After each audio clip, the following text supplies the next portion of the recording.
Salah satu cara orang menyangkal Tuhan itu begini. Pengakuanmu benar, perilakumu busuk.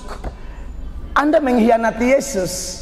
Supaya yang tukang minum mabok, tukang berzina, selingkuh, main perempuan, main laki-laki, tukang makan doi nota fiktif, supaya kau tahu posisimu.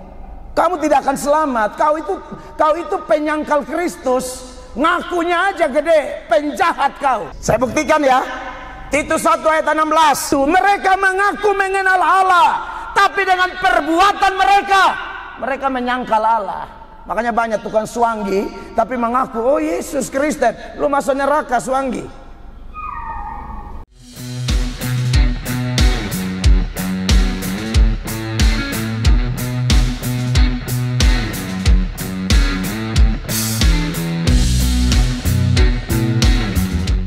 Lukas 2 ayat 15. Mari kita baca sama-sama ayat ini Bapak Ibu terkasih. 1, 2, dan 3. Setelah malaikat-malaikat itu meninggalkan mereka dan kembali ke sorga, gembala-gembala itu berkata seorang kepada yang lain, marilah kita pergi ke Betlehem untuk melihat apa yang terjadi di sana, seperti yang diberitahukan Tuhan kepada kita. Demikian pembacaan firman Tuhan. Bapak Ibu terkasih, yang berbahagia adalah kita yang setelah membaca dan mendengarkan firman Tuhan ini, kita dimampukan oleh Tuhan untuk menjadi pelaku-pelaku firman Allah. Bapak Ibu yang diberkati oleh Tuhan Yesus Kristus, tema kita adalah marilah sekarang kita pergi ke Betlehem. Ini adalah tema Natal nasional di 2024. Tapi karena perayaan Natal masih berlangsung sampai tahun 2025, termaksud keluarga besar Persekutuan Sola Gracia Angkasa Pura, maka tema ini masih disuarakan sekali lagi. Saya sudah berkali-kali menyampaikan tema ini sepanjang November, Desember, dan Januari. Bahkan kemungkinan besar khotbah Natal saya yang terakhir nanti di hotel ini juga pada tanggal 31 Januari. Artinya bahwa tema ini berkali-kali disuarakan oleh hamba-hamba Tuhan, entah romo, pastor, atau pendeta yang dipercayakan untuk menyampaikan khotbah. Bapak Ibu terkasih, saya tentu akan memperpadat khotbah malam ini. Hanya ada dua hal besar yang saya mau seberangkan kepada Bapak Ibu terkasih. Yang pertama adalah apa yang menjadi penyebab gembala-gembala ini berkata, marilah kita pergi ke Betlehem. Dan yang kedua, teladan apa yang bisa kita terima atau kita pelajari dari para gembala ketika mereka berkeputusan untuk pergi ke Betlehem. Yang pertama, Bapak Ibu terkasih, apa yang menjadi daya tarik utama gembala-gembala ini pergi atau mengajak satu dengan yang lain pergi ke Betlehem? Karena mereka baru mendengar pemberitaan yang luar biasa dari malaikat, saudara-saudara. Malaikat bilang apa? Perhatikan ayat 8 dan ayatnya yang ke-9. Perhatikan. Di daerah itu ada gembala-gembala yang tinggal di padang, menjaga kawanan ternak mereka pada waktu malam. Tiba-tiba berdirilah seorang malaikat Tuhan di dekat mereka, dan kemuliaan Tuhan bersinar meliputi mereka, dan mereka sangat ketakutan. Iya. Jadi ini ada gembala-gembala datang dan ada malaikat datang kepada gembala dan menyuarakan satu berita yang sangat penting. Ayat 10 dikatakan demikian. Lalu kata malaikat itu kepada mereka, jangan takut, sebab sesungguhnya aku memberitakan kepadamu kesukaan besar untuk seluruh bangsa. Iya. Nah, ini yang menjadi penyebab atau daya tarik utama. Mereka satu dengan yang lain mengajak untuk pergi ke Betlehem. Ada kesukaan besar. Menarik Bapak Ibu terkasih, Kenapa kok tahu-tahu malaikat berbicara tentang kesukaan besar? Ingat, pertama-tama berita ini diberikan kepada para gembala yang notabene adalah orang-orang berlatar belakang Yahudi. Orang Yahudi ini, orang Israel ini, dari waktu ke waktu, dari zaman ke zaman, itu mengalami penindasan yang luar biasa dari bangsa-bangsa lain. Dari Mesir, Babel, Persia, Media, Yunani, dan paling terakhir Romawi. Itu pada zaman Yesus lahir, zaman di mana Israel dijajah oleh Romawi. Kenapa bangsa ini diizinkan mengalami tekanan yang begitu luar biasa? Salah satu penyebabnya adalah dosa mereka sendiri, kekasih Tuhan. Makanya kalau kita bandingkan dengan data-data lain seputaran janji tentang Mesias, janji tentang juru selamat, itu diberikan di saat bangsa itu memang sedang ada dalam satu keadaan yang sangat terpuruk. Kita bandingkan dengan Yesaya pasal 8 ayat 21. Mereka akan lalu lalang di negeri itu melarat dan lapar. Dan apabila mereka lapar, mereka akan gusar dan akan mengutuk rajanya dan Allahnya. Mereka akan menengadah ke langit. Ya, ini satu kondisi yang luar biasa. Dikatakan mereka akan lalu lalang, artinya hidup tidak jelas, melarat dan lapar. Saudara lihat ayat itu. Dan apabila mereka lapar, mereka akan gusar dan akan mengutuk rajanya dan Allahnya. Ini kondisi bangsa Israel. Ya, mereka akan menengadah ke langit. Dan 22 berkata, dan akan melihat ke bumi, dan sesungguhnya hanya kesesakan dan kegelapan, kesuraman yang menghimpit, dan mereka akan dibuang ke dalam kabut. Inilah kondisi Israel gara-gara dosa mereka. Kesesakan, kegelapan, kesuraman mengimpit mereka. Tapi di tengah-tengah keadaan yang penuh kesuraman, tekanan akibat dosa-dosa mereka, ada janji pembebasan. Makanya di ayat 23, Bapak Ibu perhatikan ayat 23. Tetapi tidak selamanya akan ada kesuraman untuk negeri yang terimpit itu. Tetapi tidak selamanya akan ada kesuraman untuk negeri yang terimpit itu. Terus, kalau dahulu Tuhan merendahkan tanah Sebulon dan tanah Naftali, maka di kemudian hari Ia akan memuliakan jalan ke laut, daerah seberang sungai Yordan, wilayah bangsa-bangsa lain. Iya, jadi kalau bilang tanah Sebulon, tanah Naftali, saudara kalau belajar, itulah daerah Galilea, di mana kemudian Tuhan Yesus mulai tampil dan memberitakan Injil, saudara-saudara. Makanya dalam Matius pasal 4, Matius 4 ayat 15 dikatakan demikian. Perhatikan. Tanah Sebulon dan tanah Naftali, jalan ke laut, daerah seberang sungai Yordan Galilea, wilayah bangsa-bangsa lain. 16. Bangsa yang diam dalam kegelapan telah melihat terang yang besar, dan bagi mereka yang diam di negeri yang dinaungi maut telah terbit terang. Iya, ayat itu adalah kutipan dari kitab Yesaya tadi. Jadi ternyata obat atau jalan keluar untuk kondisi Israel yang hancur itu cuma satu, yaitu datangnya Sang Mesias, kekasih Tuhan. Makanya tidak selamanya ada kesuraman kalau Mesias itu datang. Makanya kalau kita kaitkan dengan apa yang disampaikan oleh malaikat-malaikat kepada gembala di dalam Lukas 2 ayat 10 itu, dia bilang hari ini ada berita kesukaan besar. Perhatikan sekali lagi. Lalu kata malaikat itu kepada mereka, jangan takut, sebab sesungguhnya aku memberitakan kepadamu kesukaan besar untuk seluruh bangsa. Amin. Kesukaan besar. Saudara-saudara diberkati oleh Tuhan Yesus. Jadi ini penyebab kenapa gembala-gembala dalam tema Natal Nasional mengajak satu dengan yang lain. Marilah sekarang kita pergi ke Bethlehem.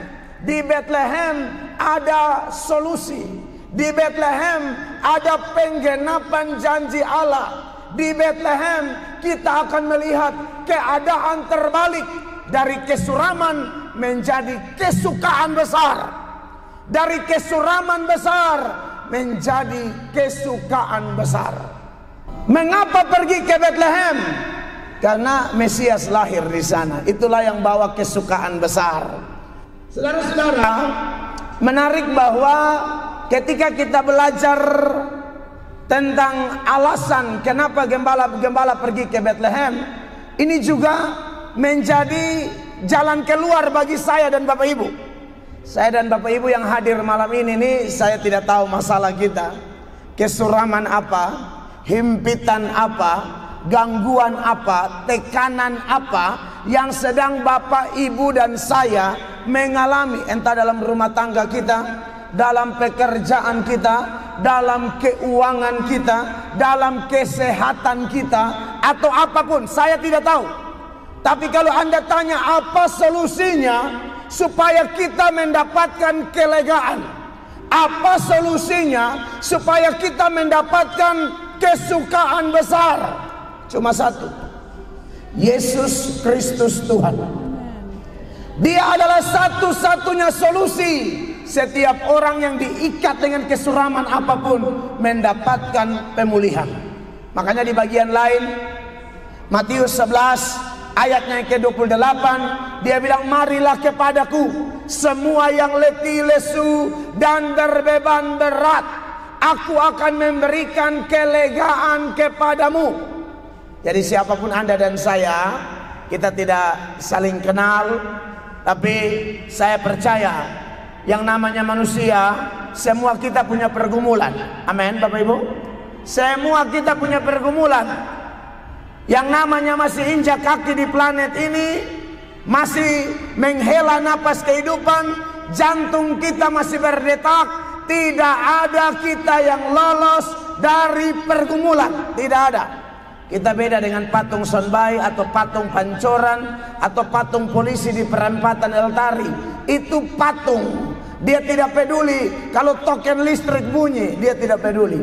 Dia tidak peduli kalau ada WA di grup sekolah, sudah saatnya bayar uang sekolah, dia tidak peduli. Tapi kita yang masih hidup, termaksud pendeta, tidak ada yang lolos dari pergumulan yang datang silih berganti. Amin Bapak Ibu terkasih. Di ruang lingkup karyawan-karyawati Angkasa Pura, saya percaya ada tantangan, persoalan yang akan dihadapi tahun ini. Tapi jangan takut, kita punya Yesus Kristus. Amin. Belajarlah dari gembala-gembala yang menuju ke Bethlehem dengan alasan utama mengalami Yesus Kristus. Amin. Dan menarik, di ayat 10 itu, kekasih Tuhan, kesukaan ini bukan hanya bagi orang Kristen. Kesukaan ini adalah untuk semua orang. Semua orang. Yesus itu datang tidak bawa agama, saudara-saudara. Yesus datang bawa pembebasan. Amin. Saya tahu ada beberapa saudara yang Muslim juga hadir di sini, ya, atau mungkin dari agama lain. Tapi saya mau kasih tahu, banyak orang pikir Yesus itu datang bawa agama. No. Agama itu produk manusia. Dari bahasa Sanskerta, A dan agama, supaya jangan kacau. Yesus menawarkan lebih dari agama.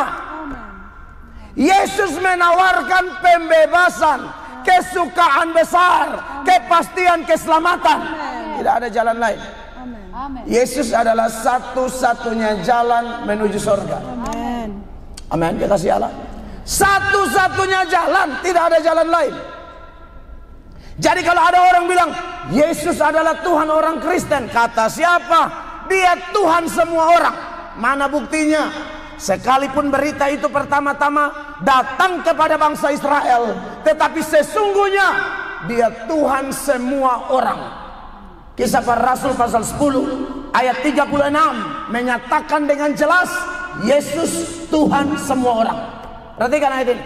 Itulah firman yang ia suruh sampaikan kepada orang-orang Israel, ya, yaitu firman yang memberitakan damai sejahtera oleh Yesus Kristus yang adalah Tuhan dari semua orang. Yesus Kristus yang adalah Tuhan dari semua orang. Ada yang bilang, wah Pak Pendeta arogan menyuarakan itu. Kau yang bodok. Arogan apa? Orang kasih tahu berita keselamatan kok arogan. Banyak Kristen pengecut, tidak berani menyatakan bahwa di bawah kolong langit ini tidak ada nama lain yang olehnya orang beroleh selamat kecuali nama Yesus. Amin. Amin Bapak Ibu. Amin. Petrus sendirian di tengah-tengah orang beda agama. Di zaman Petrus ditangkap Tuhan, Petrus menyatakan itu bukan arogan. Petrus dipimpin Roh Kudus. Dalam Kisah Para Rasul pasal 4 ayat 8, Petrus dipenuhi Roh Kudus begitu jelas dengan data ini. Perhatikan. Maka jawab Petrus penuh dengan Roh Kudus. Maka jawab Petrus penuh dengan Roh Kudus.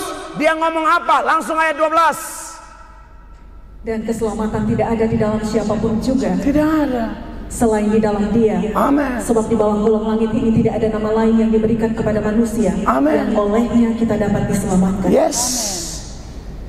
Jadi apa yang menjadi penyebab mereka ke Bethlehem? Di sana ada keselamatan untuk segala bangsa. Amin. Semua orang yang rasa diri berdosa mau selamat, tidak ada penebus lain.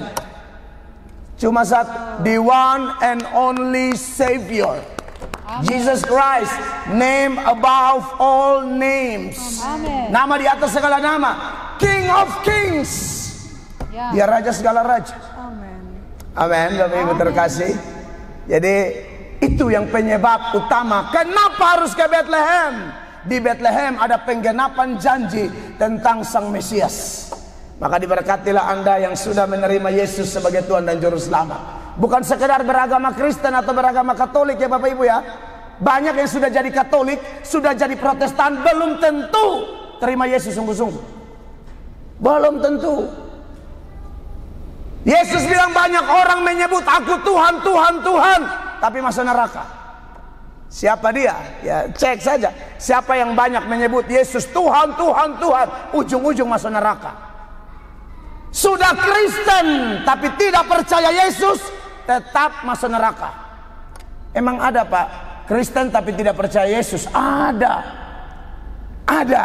Saudara, salah satu cara orang menyangkal Tuhan itu begini, Bapak Ibu pegawai angkasa pura. Pengakuanmu benar, perilakumu busuk. Anda mengkhianati Yesus. Saya buktikan ya. Titus 1 ayat 16. Supaya yang tukang minum mabok, tukang berzina, selingkuh, main perempuan, main laki-laki, tukang makan doi, nota fiktif, supaya kau tahu posisimu. Kamu tidak akan selamat.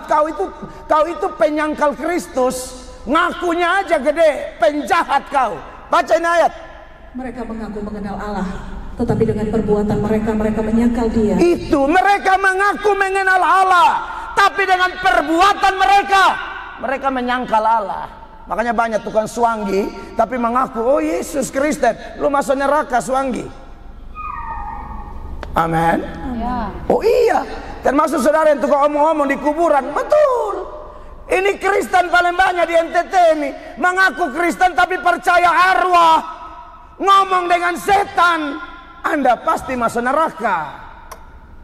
Saya seomong ini, saya tahu khotbah begini orang kurang suka, tapi peduli amat. Semua kiamat begini khotbah pelan-pelan ke mana lagi? Sudah dengar tahun 2025 akan ada gempa besar di Indonesia. Salah satunya NTT, 8, sekian skala Richter kok hektar. Bali, Manado, salah satunya NTT. Siap-siap supaya ketika gempa itu datang dan ternyata beberapa di antara kita kena dan mati, berangkat ke sorga kalau sudah percaya Yesus. Amin. Kalau belum, suka na gempa le, tanah terbelah, jepit le, neraka lagi. Kasihan ya. Ini seruan ini paling penting kan? Ya. Ini yang harus diserukan di hari Natal. Makanya saudara-saudara, Dia Tuhan semua orang. Dan kalau mau sungguh-sungguh selamat, cuma Yesus. Dan bagi Anda yang bukan Kristen dan mau selamat, saya tawarkan Yesus. Anda terima, Anda selamat. Anda tolak, nanti baru Anda lihat sendiri.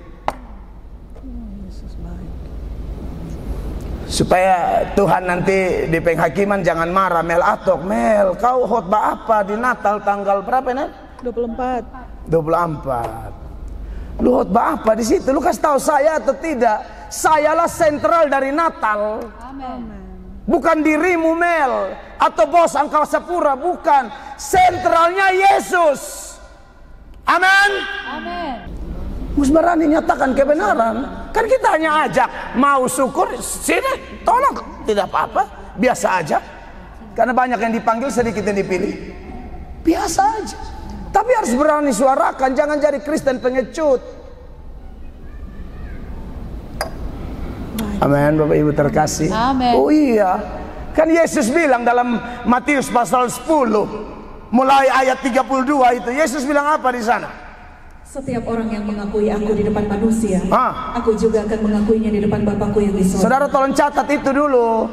Siapa yang mengaku Yesus di depan manusia, Yesus pun nanti penghakiman akhir zaman, Yesus bilang, aku kenal ini tidak malu mengaku aku. Kalau yang ini pengecut. Kalau ada orang dia sudah mulai sembunyi ini nih, angka buang di neraka, ini setan. Buang. Begitu nanti. 3. Tetapi barang siapa menyangkal aku di depan manusia, aku juga akan menyangkalnya di depan Bapakku yang di sorga. Ya, tolong catat itu, Bapak Ibu. Amin. Amin. Ini berita utama, ini daya tarik utama orang datang ke Bethlehem. Dan ini daya tarik utama kita bikin Natal malam ini. Amin, Ibu Ani. Haleluya. Itu orang yang undang saya itu ya. Tidak, ini kita nyatakan kebenaran. Amin. Tidak ada nama lain. Amin. Yang olehnya engkau beroleh selamat. Mau bilang apa? Allah berapa? 1. Pengantara ke Allah berapa? 1 Timotius 2 ayat 5. Ayo baca sama-sama Bapak Ibu. 1, 2, 3. Karena Allah itu apa? Esa. Dan Esa pula dia yang menjadi pengantara antara Allah dan manusia. Yaitu siapa? Manusia Kristus Yesus. Makanya di bagian lain Yohanes 14 ayat 6, Yesus berkata kepadanya, kata Yesus kepadanya, akulah jalan dan kebenaran dan hidup. Tidak ada seorang pun dapat datang kepada Bapa kalau tidak melalui aku. Dia satu-satunya jalan. Dan ingat, dia tidak bawa agama, dia bawa jalan ke sorga. Tepuk tangan dulu buat Tuhan Yesus. Makanya saya bilang, yang beragama Kristen pun tidak percaya Yesus, neraka. Bukti bahwa dia tidak bawa agama, dia bawa jalan keselamatan. Sudahkah Anda ada di jalan itu? Sudahkah Anda ada di kebenaran itu? Anda pasti memiliki kehidupan. Amin, Bapak Ibu terkasih. Amin. Ya, jadi ini perlu kita renungkan posisi kita per 24 Januari 2025. Apakah Anda Kristen? Betulkah Anda sudah terima Yesus? Orang kalau terima Yesus itu dia pun tanda. Yang lama-lama dia buang, yang sekarang baru. 2 Korintus 5 ayat 17. Kalau masih lama-lama 2024 dosa 2024, kau masih bawa di 2025, kau belum terima Yesus. Perhatikan ini ayat. Jadi siapa yang ada di dalam Kristus, ia adalah ciptaan baru. Nah, Yang lama sudah berlalu, sesungguhnya yang baru sudah datang. itu dia, itu baru dia nama sudah terima Yesus. Kalau mas tukang tipu dari 2020 sampai sekarang, waduh. Dia suka setengah maitua di rumah di sini menuju bandara, atau maitua sebanyak di sini. Nah, bapak-bapak di sini dia muka-muka bersih semua. Jangan begitu dong. Amin. Jangan mengkhianati pernikahan. Sudah harus baru, tahun baru, hidup baru. Amin, Bapak Ibu. Bet kasih yang penting-penting, soalnya waktu kan tidak terlalu banyak toh. Kita mesti start puasa jam 9 lagi, jadi saya juga harus habis kalau mau makan atau makan sih. Yang kedua, singkat padat jelas. Apa yang harus kita teladani dari para gembala? Yang pertama, mereka rela tinggalkan pekerjaan mereka sesaat untuk ketemu Yesus. Ulang, mereka rela berkorban, tinggalkan pekerjaan mereka sesaat dan ketemu Yesus. Itu yang kita teladani. Kalau teman-teman Islam hari Jumat sholat, berarti yang Kristen sebikin ibadah. Begitu dong, supaya itu bandara diberkati. Tinggalkan sebentar, Ibadah. Dalam ibadah tuh kau ketemu Tuhan. Karena 2-3 orang berkumpul sepakat, Yesus ada di situ. Amin. Amin. Kekasih Tuhan, terima kasih banyak ya wajah-wajah setia yang saya selalu lihat dalam ibadah oikumene, teman-teman Katolik, Protestan yang selalu beribadah. Aduh keren, thank you banget. Pertahankan itu. Kita hidup sementara saja di bumi. Ya, kita semua sedang menuju nomor antrian mati. Jadi pastikan waktu mati nanti dalam keadaan setia. Amin. Dalam keadaan di hadirat Tuhan. Itu keren. Jadi sesibuk-sibuknya Bapak Ibu, jangan lupa tinggalkan pekerjaanmu sesaat ketemu Tuhan dulu. Entah dalam rumah tangga, dalam saat teduh, atau dalam ibadah bersama dengan orang percaya. Yang kedua, mereka saling motivasi. Makanya temanya marilah kita. Nah ini dia. Jadilah orang yang membawa damai, membawa garam dan terang di angkasa pura. Saudara kita yang Kristen, teman-teman Islam juga ada. Tolonglah saudara yang pertama-tama harus jadi teladan, jadi contoh. Karena ini kota Kristen, kantong Kristen, mayoritas Kristen, Protestan dan Katolik. Harusnya Anda dan saya nomor 1 jadi teladan. Nomor 1 memberikan pengaruh yang baik kepada satu dan yang lain dalam hal mendorong untuk bergerak maju menuju perubahan, bergerak maju menuju kehidupan yang sungguh-sungguh menjadi teladan bagi banyak orang. Amin Bapak Ibu terkasih. Dan yang terakhir yaitu mereka tidak menunda-nunda. Waktu mereka bilang marilah sekarang kita pergi ke Bethlehem, itu segera tanpa penundaan. Banyak orang, ini saya dalam pengalaman pelayanan, ajak bertobat, tunggu. Ajak pelayanan bersama, tunggu. Gerejanya tawar jadi majelis, tunggu. Hei, tunggu apa? Dan yang bilang tunggu ini dalam pengalaman saya loh. Mungkin Bapak Ibu pernah ketemu, saya tidak tahu. Yang bilang tunggu ini nanti suka kena penyakit, sudah susah, menderita, baru mau menyerahkan diri. Aku mau. Tuhan bilang, saya tidak mau lagi. Kau mau belum tentu Tuhan mau. Jadi kalau Tuhan sementara mau, tangkap itu peluang. Amin Bapak Ibu. Panggilan itu ada macam-macam ya. Panggilan beribadah, panggilan melayani, panggilan memberitakan Injil, panggilan berbuat baik, dan paling utama panggilan bertobat. Jadi kalau Tuhan panggil, jangan tahan-tahan. Saya kasih contoh satu data sebagai bagian terakhir dalam Zakaria 7 ayat 11 sampai ayat 13. Zakaria 7:11. Tetapi mereka tidak mau menghiraukan, dilintangkannya bahunya untuk melawan, dan ditulikannya telinganya supaya jangan mendengar. Iya, mereka tidak mau dengar khotbah. Orang begini nanti kalau suka baru dia munafik keluar. Jadi kalau saya berdoa kasih orang begini yang saya tahu dia tidak suka dengar khotbah. Kalau diajak kepala batu, tapi kalau sudah sakit itu banyak janji munafik. Satu kali saya pergi, saya baru muncul dari pintu kamar dia dirawat, dia langsung, "Bapak, saya berdosa." Memang dari dulu lu paling berdosa lu nih. Kau tahu saya kasih tahu di saya begini, saya tidak usah membanya. Siap hati sudah, doa omong kosong banyak lu. Munafik. Pas sehat keras, sudah begini baru mau kepala batu. Kayak ini nih. Terus mereka membuat hati mereka keras seperti batu amoy, supaya jangan mendengar pengajaran dan firman yang disampaikan Tuhan semesta alam melalui rohnya dengan perantaraan para nabi yang dahulu. Oleh sebab itu datang murka yang hebat daripada Tuhan. Iya. Jadi kalau menolak firman itu sama dengan menolak Tuhan.